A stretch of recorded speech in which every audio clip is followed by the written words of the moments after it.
This is a Green Line train to Harlem and Lake. Central is next.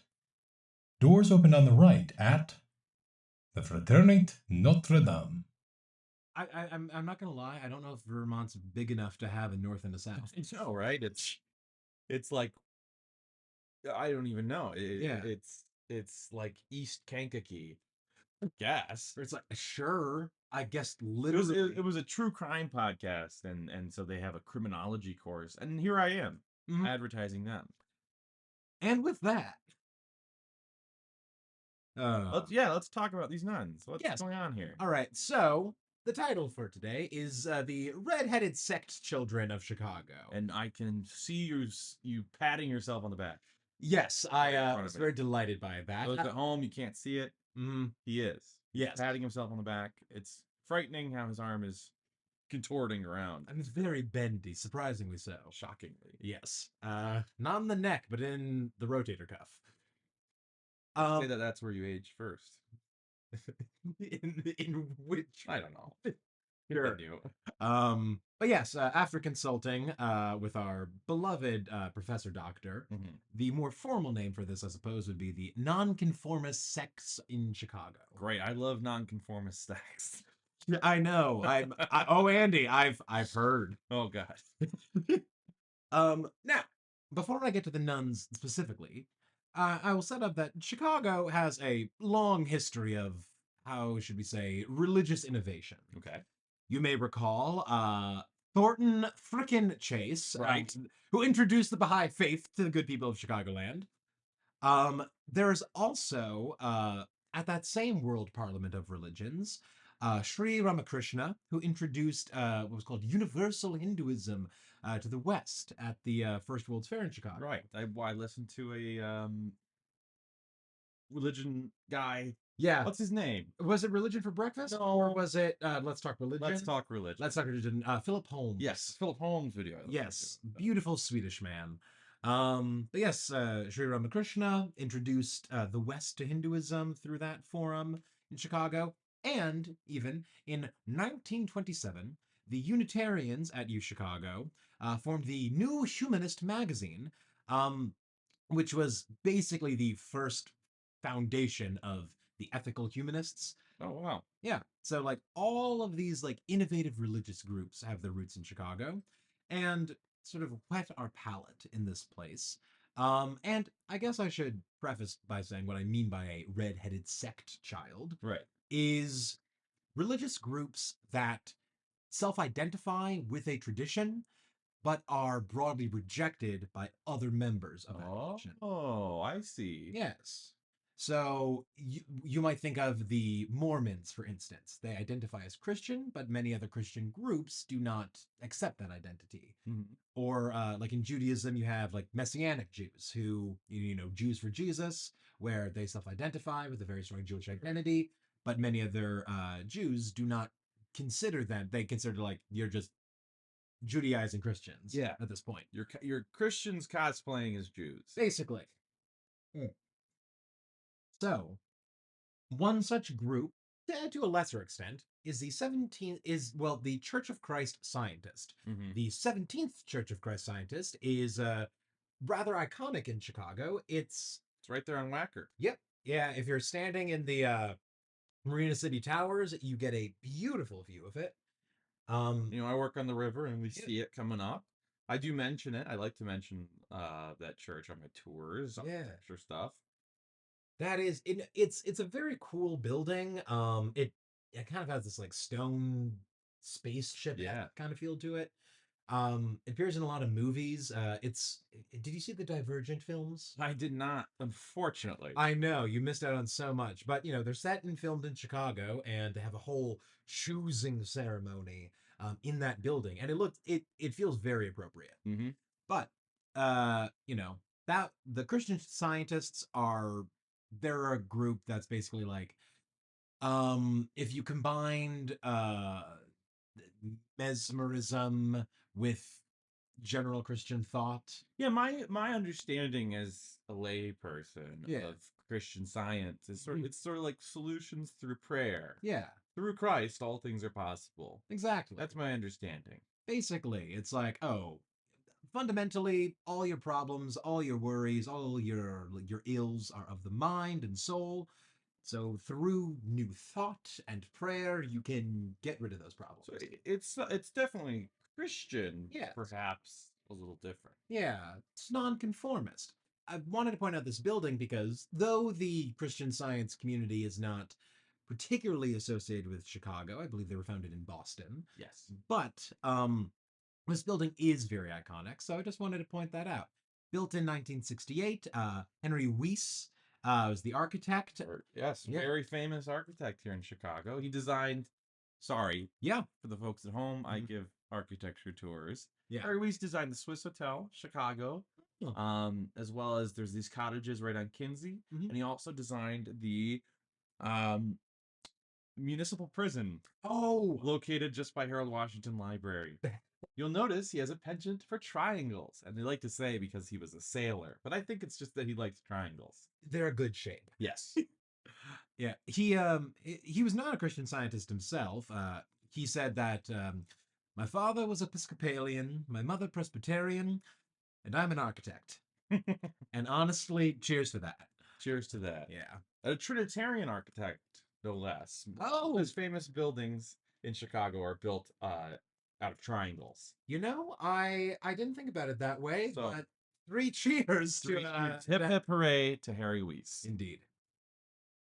The Christian Science, just how it got to Chicago. The religion was founded in 1879.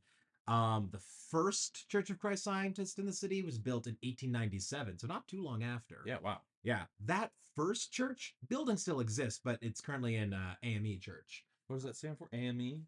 African Methodist Episcopal. Gotcha. Yeah, so like Black Methodist Episcopal Church. There are, of the 17 Church of Christ Scientists, 14 of those buildings still survive, but this one right on the river is the only one that still hosts an active congregation. There are other congregations around the city, but it's the only like exclusive Christian Science church in the city that Interesting. still has its own congregation. I know I've seen one on Ridge. Yeah. When you're going up to Evanston. Yep. And in Evanston, there's a Christian Science reading room. Yes. So I didn't know that was the only church, though, that's an active congregation. That's interesting. Yes. But all that being said, we get to the nuns. The Fraternité Notre Dame. Now, we actually have a connection to this group. Really? We do. You may or may not know how I acquired the Bible that is in this apartment. I don't know. I do not know how we acquired this particular Catholic Bible. Yes, well, this particular Catholic Bible I bought from these nuns at the Christkindl Mart because I thought that they were Catholic nuns. Wow. Okay. As one would assume. Yeah. So let me get into who these nuns are. The Fraternité Notre Dame were formed in 1977 in Franchot, France, which is apparently a real place. America. Exactly.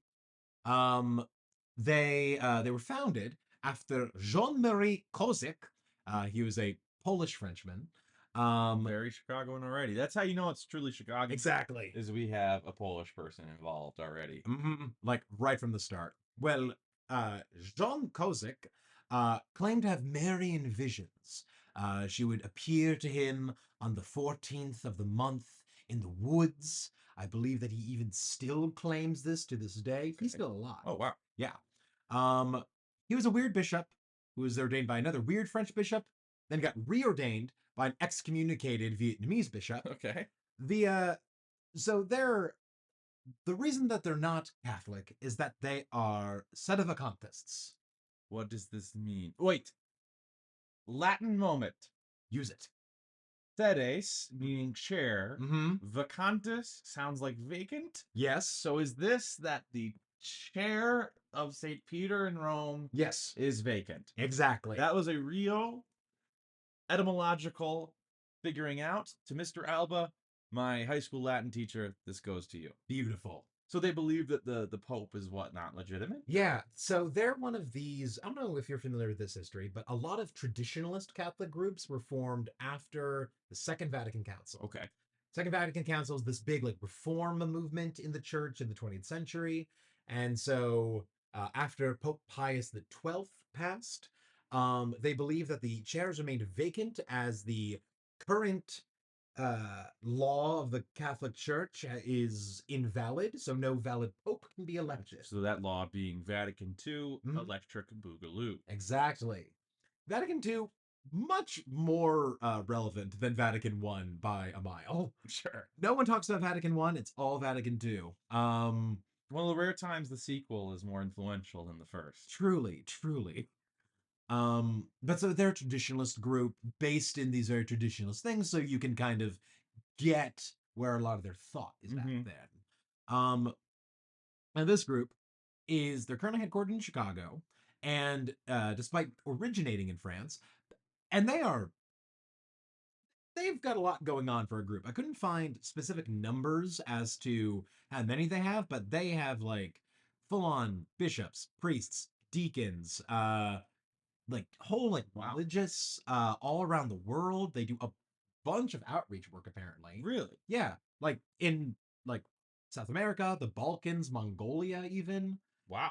So I'm like, for a random sect who claims to be the true inheritors of Vatican II, or the true inheritors of the Catholic Church, they actually do a fair amount to attempt to live up to the name. So here's my question for you. Yeah. Do they have their own pope or anti-pope? Kind of. So stop me if we'll get to this later. No, but no, this is a good question because it's like basically Jean-Marie is kind of the de facto pope because he is the leader of the sphere. Sure. Yep. Okay. And so I don't think that he's kind of like Denethor in Lord of the Rings. Effectively. I'm not king.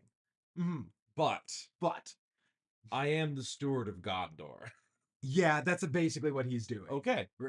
Where he's like, I'm not pope. The throne is vacant, but here I am in a hereditary line stewards of that throne.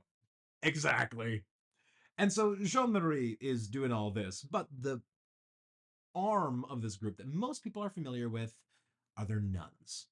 They are a staple at farmers markets all throughout Chicagoland, and up in Wilmette, they have a little cafe and bakery called St. Roger Abbey, where they sell a variety of French pastries, where they fundraise for the group, and they have a little hermitage in southern Wisconsin dedicated to St. Francis. Really? Yes. And so this is actually how I became alerted that there was a split away Catholic traditionalist group in Chicago. Because like at a church, I will say, yeah, brief pin in this. I'm looking at this patisserie that they have open, St. Roger's Abbey. Yeah, it looks great. Yes, they are. I've had their pastries. It is a 4.8 star. This is it's run by nuns. Yep. But other than that, they are praised about their tarts and the atmosphere. Oh, so I will say that's fair. Like a lot of them speak French too. A lot of them are from France. How beautiful, right?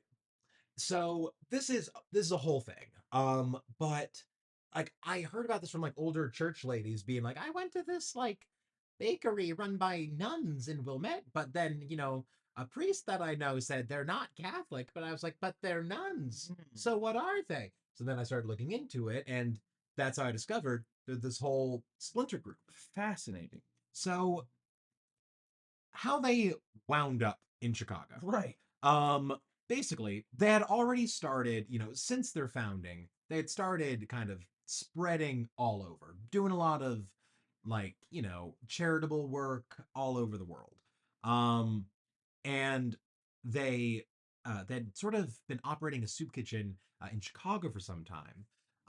And then they realized that there was like a vacant church in the Austin neighborhood out on the west side. Yeah.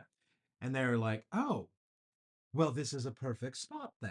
And so then on October 21st, the year 2000, mere weeks before our birth, they consecrated this church as the Shrine of Our Lady of Franchot, Mother of Mercy, and Mother of the Church. A Or little bit of a mouthful. a little bit of a mouthful. I think you can just call it Our Lady of Franchot or Right. like something like that. But yeah, so they consecrated the church. They were able to buy it, and it soon became their headquarters, and they're kind of like their own permanent setup. It's it houses like their seminary and their novitiate, Oh. which is why there are all these French nuns in Chicago because they now come here for their like novitiate training as they make their way through this very specific type of religious life. Very, very. What? Yeah. How fascinating is Yeah. that?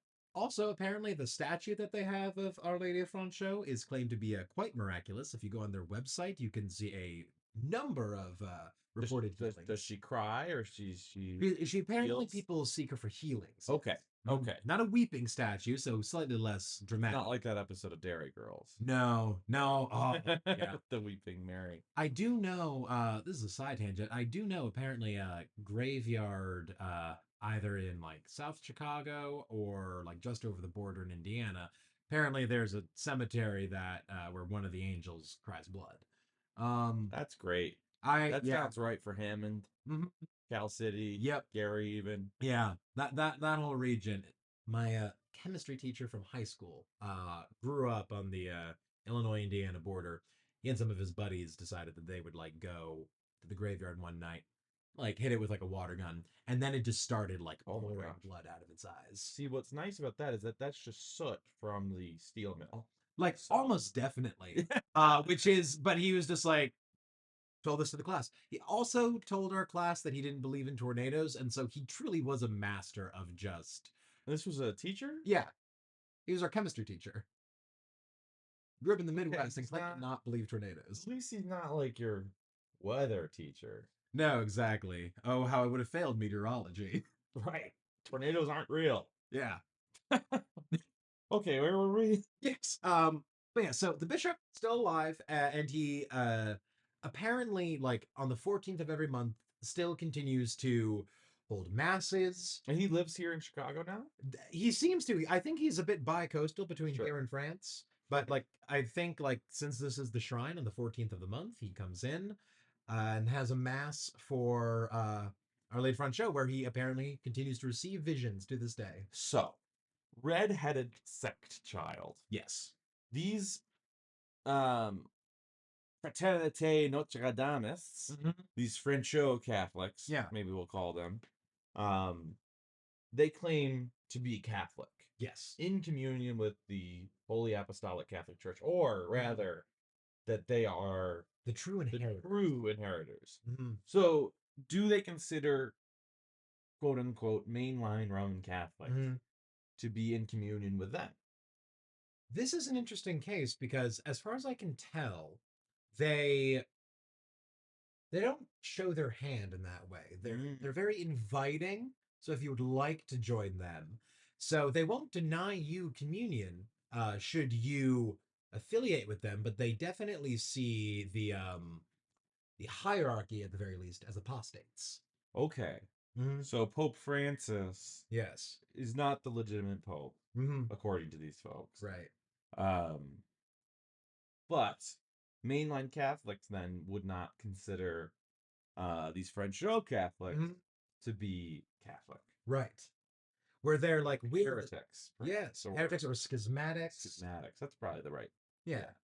In this case, they're definitely an element of schism here because they're like, this is a Vatican II. This is a moment where we are the inheritors of true tradition. It's like the filioque. Yes. This seems to me, though, to be more of a disagreement in tradition rather than theology. Yes. As well. Like I feel like these Frenchot Catholics believe pretty much the same things that mainline Catholics do about the nature of the Trinity or stuff like that, but they probably just seems to me that they just disagree with the way things are run. They don't like the new management. Yes, yes. And so like Dunder Mifflin and the yeah. The paper company. Yeah. That Michael Scott started. Michael Scott Paper Company. Yep. It's like that. Yes. So Michael Scott is like Bishop Kozik in this case. Wonderful. Yeah. Except if Michael Scott. Put this into office terms for me. I'm struggling to understand. So imagine that Michael Scott has like a paper goddess appear to him. Okay. And she says, Michael, you gotta make your own company. These new guys, they're not it. I think I understand. Perfect. Now, but you pointed that out well, which is a very different kind of distinction from the other group we'll look at today. That being the Nation of Islam. It's finally time to talk about the NOI. Yes. They are headquartered in Chicago. Yes. Which I did not realize. Founded in Detroit, headquartered in Chicago. Yeah, every time I would drive into Chicago, I used to, I'm from Michigan. Yeah. So my parents and I would come into town and we'd take the Skyway. Then we'd get off on Stony Island Drive. Yeah. Down in Jackson Park, and we'd pass right by Mosque Mariam. Yep. And it's a gorgeous building. Oh, yeah. Really a jewel of the neighborhood. Truly. Yeah. We'll get to Mosque Mariam. But the slight bit of background I had here is Chicago has a pretty long, specific like Black Muslim history. During the Great Migration, Chicago was particularly desirable because the railroads here still number one rail location. cars, right? Yeah, they attracted. They were kind of like seen as the huge engine of economic mobility. So Chicago became a huge incoming destination during the Great Migration. Yeah, my understanding too. Sorry to interrupt. Yeah. My understanding too is that to be a railroad porter, Mhm. that was a pretty good job that you could get here in Chicago. Yeah. Because it's all based here. Yes. I mean, like heck, even my immigrant grandfather drove the L trains when he first got here. The rails. The rails, man. Together. Yep. And so Islam in many forms became really popular among Black communities in leading up to and during the 1920s. This a lot of this was kind of because there was this kind of rejection that a lot of them had felt from like mainstream Christianity, moving to this place, and there was this kind of narrative of Islam, this religion of like oppressed people. This was a lot of the time that there was the whole like anti-imperialism movement going on in like Middle East and North Africa. So these were all like conversations happening at the same time. So a lot of like Black people going for a sense of like Black nationhood felt like very attached to this. And because there's like so much overlap with Christianity, it was a very natural jumping point too. Right. So this is all happening. The Ahmadiyya movement was also the first sort of like Black Muslim movement in Chicago. The first mosque in the city, I believe, was built in Bronzeville during this time. Really? Yeah, and the Muslim Sunrise is one of the nation's first Muslim publications in the country. So I'm thinking sort of time period is 1920s. Sort of like this Bronzeville Black Renaissance that we have. Okay. Okay. Yes. So that's all happening during this time. The Ahmadiyya movement was the first one that sort of made these waves around this time. Basically, this guy, comes out of Sunni Islam. This one guy, like out of British India, sort of seen as like a new prophet. And so they already have like a weird relationship with Islam. Yeah. They seem to be mostly like Orthodox in terms of general belief, but this kind of next prophet thing kind of puts them on weird terms because like no more prophets after Muhammad is like a big deal. But that's nothing in comparison to what was founded by Wallace Fard Muhammad on the 4th of July in the year of our Lord 1930. All right. Wallace Fard Muhammad, kind of seen potentially as like a Mahdi, like another kind of like final prophet. Sure. I'm in Islam. It's always the final prophet. It's always the final prophet. Jesus was the final prophet. Then Muhammad was the final prophet. But there's also there's a second coming of Jesus. There's going to be like a one more prophet out of Islam. The 12th Imam or something. Right. I want to see exit occultation. There's always the last guy and then like the end of times guy. You're right. Okay. But so this last guy had some interesting ideas that then got further developed out from under him. The theology is complex.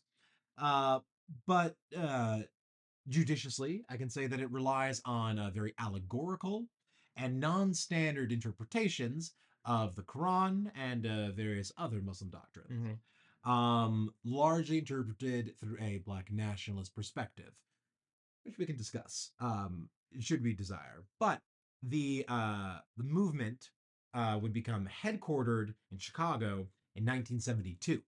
So like 42 years after it was founded. Right. And just like the Hagia Sophia, the Mosque Mariam was originally a Greek Orthodox church. Yes. Because it does sort of have that that architectural style. Yeah. Wow. Yeah, so it's based in the South Shore neighborhood, which that congregation had moved, I think, to like Palos Heights or something. Sure. But like the church itself was then purchased by the NOI. They moved in.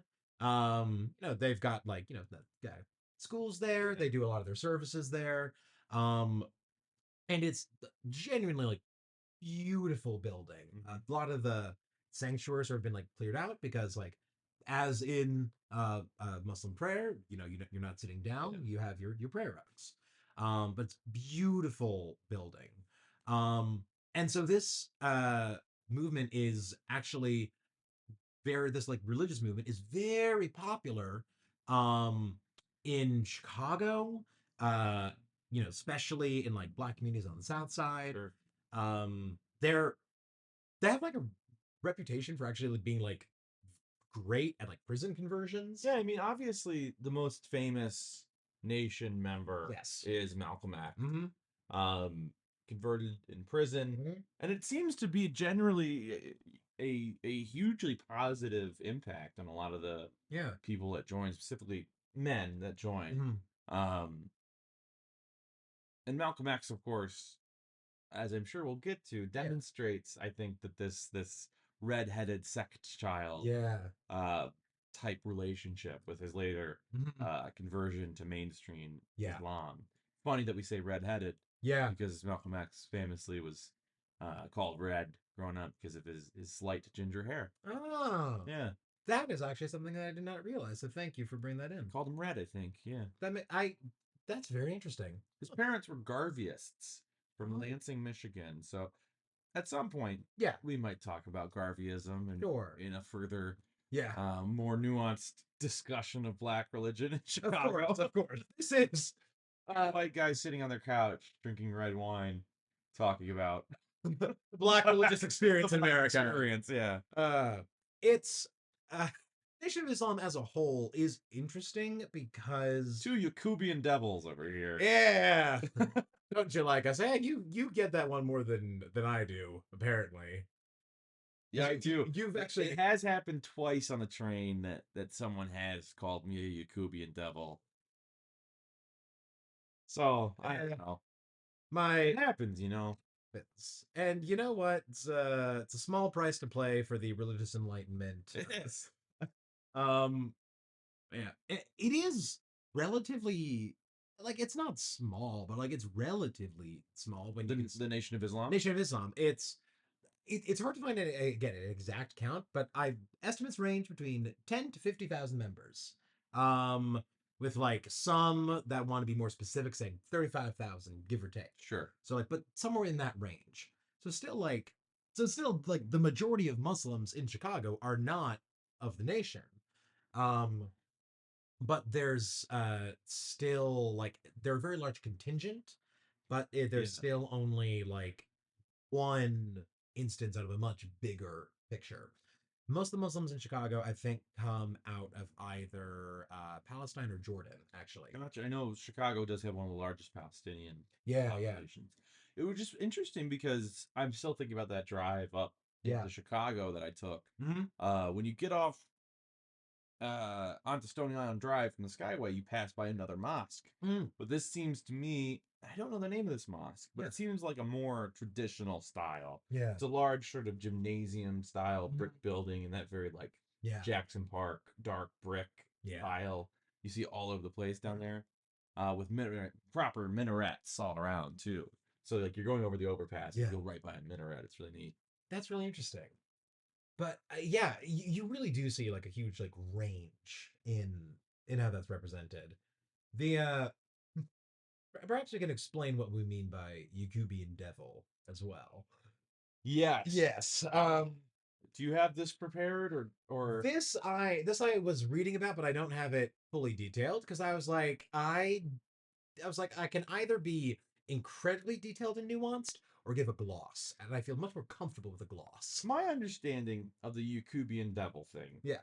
is as follows: that the original man Hmm. uh had black skin, Yeah. and that at some point an evil scientist named Yakub Hmm. created, through genetic engineering Yeah. and selective breeding, a race of light-skinned people, and that's as far as I get. That's pretty much the big thing you need to know about the Yakubian devils. I don't remember to what end Yeah. Yakub did this, but I believe to generally sow discord. The first man, like like dark skinned human being, I believe is also identified as Allah in oh, like has that name within this like interpretation as sure. well. And like a lot of these, as one might say, less standard interpretations of the Quran and Muslim theology. Yeah, because I'm gonna say Yeah. this is not in a surah No. or anything. No. This actually played a rather big role in Malcolm X's conversion. Really? Yes, because in a lot of the structures of Nation of Islam, a lot of these different like teachings and doctrines very much focus on this idea of like it's like black nationalist theology. Right. It's a theology by and for like Like Black Americans. Black Americans, yeah. And so these are very specific interpretation. Lot of activists from the nation during this time period in like 20th century, big proponents of like black separatism, like Yeah. establishing of their own nation within the territory of the U.S. That was like Malcolm X's big thing. As part of why he was in conflict with MLK's kind of Right. more like integration system of like civil Yeah. rights. But when Malcolm X, he was very into like the spirituality of Islam, Mm-hmm. so he made the Hajj, Right. where Muslim, able Muslim people make pilgrimage to Mecca, and while he was there, he saw in Islam of every color and creed, Yeah. people from Bosnia, people from Egypt, people from Indonesia, people from Albania, all gathered together in this place, coexisting in peace, Hmm. which was not like that's not something that especially at the time, the very strongly like separatist ideas in nation leadership were going to lead him to. So, had a whole conversion experience and converted to like mainstream Sunni Islam. Interesting. And the after his conversion, he actually had his first and only conversation with MLK, where they're both in. I think they were in D.C. Um, he came up to MLK after a speech and said, like, Reverend King, I would very much be interested in speaking with you about your civil rights movement before moving on." And not too long after, that's when Malcolm X was assassinated. Mm-hmm. Um, Partially out of a dispute with one of the other leaders from the nation. Now, that is not to speak about like Nation of Islam as a whole. They have had, like any religious movement, several different leaders, several different people who have like the influenced and changed, Right. and like Nowadays, Louis Farrakhan is still in Mhm. charge, right? Yes. And he is there's generally seemed to be a kind of mellowing out's not the right word, but a sort of more Moderation, maybe. perhaps like a moderation, a greater incorporation into the fold of mainstream Islam.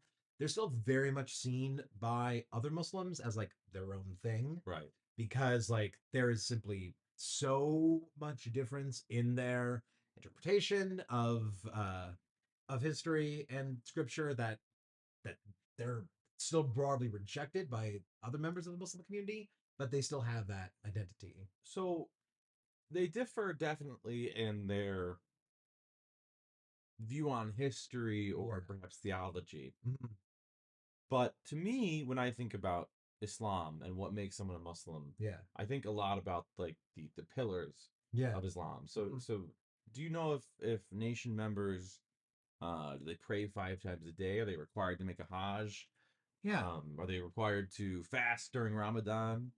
Yeah. From everything that I've seen, and like there seems to be like more room for variance, but in general, these do seem to be like still held as like important practices Okay. within the community. The practices are broadly quite similar.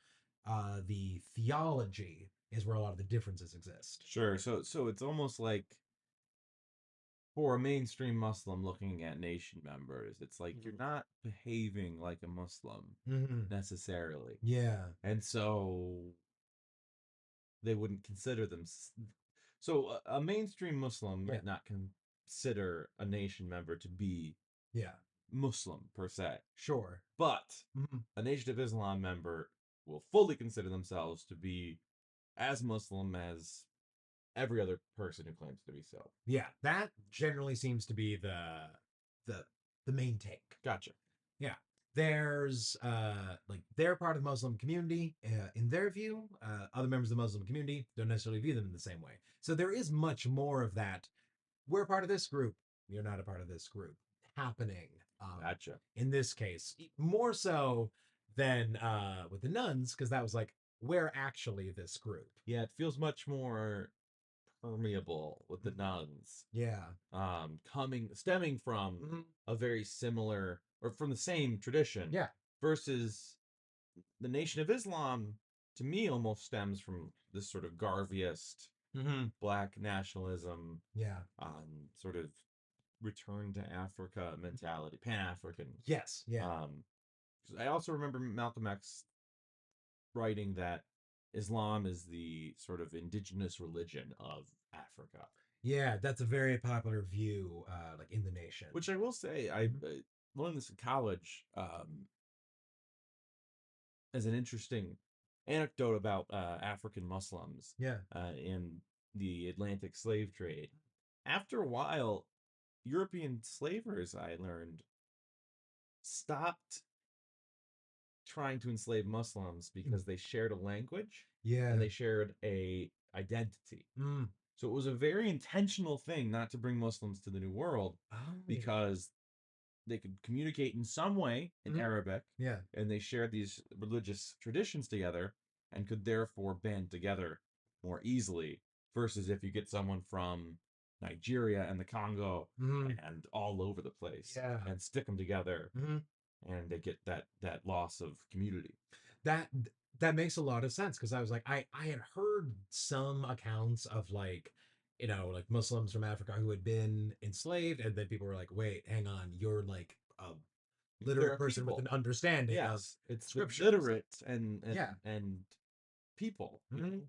And so no, that makes a lot of sense of like keeping people divided. And so all that narrative plays into this as well, where it's like forging those community ties in this kind of new world. Yeah. Um, which is very interesting, and like, and you can definitely see why they're again very successful, especially with like people in prison with conversions, because it's like no, you like have this esteemed legacy Yeah. that you belong to. This state is not who you are. You are greater than this. James Baldwin, I remember hearing him talk once about living outside of the United States is just like removing yourself from this pressure cooker of Mhm. race that we live in. Yeah. And I feel like it's a similar thing that happened to Malcolm X. Yeah. Is he left the United States Mhm. and this particular context in which race and creed is understood, and was able to experience something more interconnected in Mecca. Mhm.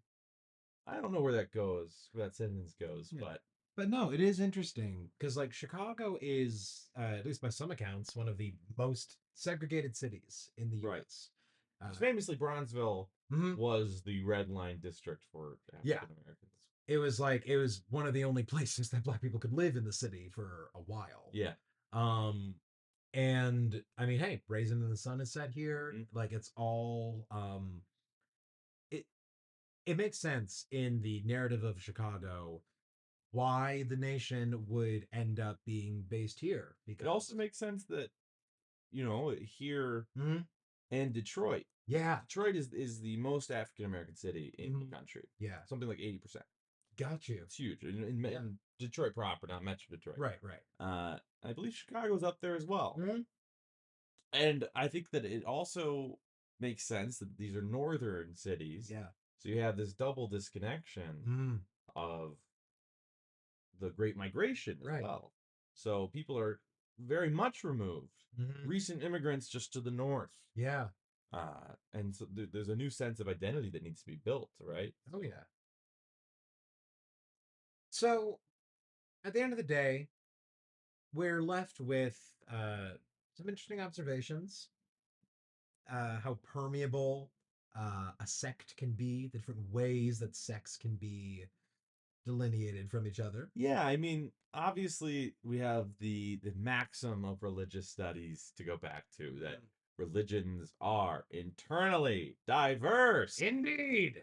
That just as every person is different, every snowflake is different, every person's experience of their own faith is going to be very different.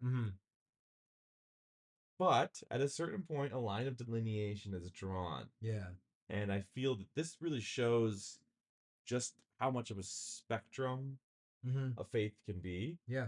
Like we even talked about Unitarians. Right. That I've heard you say, and this is perhaps controversial, that you say that Unitarians are maybe not even Christian. Yes. And could you go into that? Oh, but of course, because Unitarians, they came about in a time when religion was synonymous with Christianity in the context. And they said that, well, yes, of course. They started off being like, well, of course we're Christian. But as Unitarians, they denied the Trinity. God was merely one person, which, that's like fundamental. That's like fundamental, where it's like, whether your creed is Nicene or Apostles, like Christianity is Trinitarian, has been part of Christian history. But they were like, we're Christian, but we don't believe in the Trinity, which that's fundamental. That's fundamental. But they claim to be Christian. Yeah. It also reminds me of the Church of Jesus Christ of Latter-day Saints. Yes. The Mormons. Also non-Trinitarian. Yep. But in a way, you could almost not ever claim them as being unchristian. They're all about Christ. But they don't think Christ and God are of the same person. No, arguably polytheistic in their interpretation of the Trinity and the Godhead itself. So, but it shows that these definitions are somewhat permeable. Yeah. We would call Mormonism an offshoot of Christianity, but ultimately all about Christ. Right. And in the same way, we call Unitarians perhaps more in practice Christian. Yeah. In theology, even less Christian. Right. Generally Abrahamic. Yes. Closer to the Baha'i in some ways. But I mean, we even take the Catholic Church. Like, you have denominations of Protestantism, you have the national churches of Orthodoxy, but Catholicism is one thing. And yet, we have these sedevacantists who are like, no, we are the true Catholics. And even groups like we didn't talk about today, but the Polish National Catholic Church, identified as an independent Catholic church. You know what I think about as well, as I recently watched the movie Conclave. Yes. And they show all the cardinals and bishops, and two of them are dressed differently. And I believe it's the Coptic or Syrian Orthodox. Yeah. Something Eastern Orthodox. But there are two cardinals present in the conclave who don't dress anything like the other ones. Yeah. And I feel like that really hammers home just how internally diverse religions are. Yeah. Where at some point there's a line between Eastern Orthodoxy and Catholicism. At some point there's a line between sedevacantists and Orthodox Catholicism. Yeah. And at some point, there is a line between the Nation of Islam and the nations of Islam. Right. But those lines are always going to be blurry Yeah. because religion is a complex thing because it's a human thing. Mm-hmm. And I mean, hey, Bronzeville remains a majority black neighborhood, but it is not exclusively black. Garfield Park used to be full of Irish people and Jewish immigrants, and now it's a majority black neighborhood. Not to make it too gushy, Yeah. but it sort of reminds me too, like, we consider ourselves to be a body politic of Chicago, right? Yeah. That we accept Chicago is a people of Polish descent and black descent, and I'd say Mexican descent, but it's also about inviting new Chicagoans in as well as we change. Being able to say, you're a Chicagoan, you're not a Chicagoan. You know what, in the end, this all really reminds me of?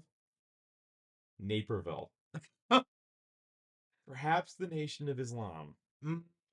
is the Naperville of Islam. I can get along with this. They claim that they're part of Chicago. Mm-hmm. Where are you from in Chicago? I'm from Naperville. You never heard of that neighborhood? It's like, Naperville, be gone from my sight. And we say, no, Naperville, you're not Chicago. Mm-hmm. But Naperville, persisting in their Lamborghinis and Jeeps and Rivians. Mm.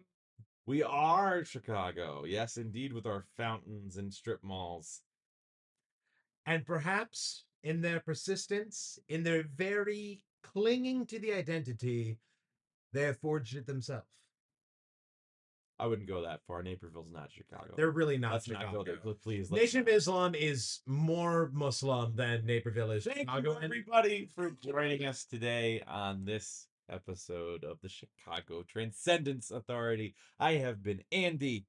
And I have been Ben. And we have been oh so happy to blabber on and be two white men talking about the Nation of Islam and the black experience in Chicago. Clearly the most equipped people for this discussion. Very, very equipped. Well, thank you again so much for listening. Good night. This is a Red Line train to downtown and 95th. 69th is next. Doors open on the left at Mosque Mariam.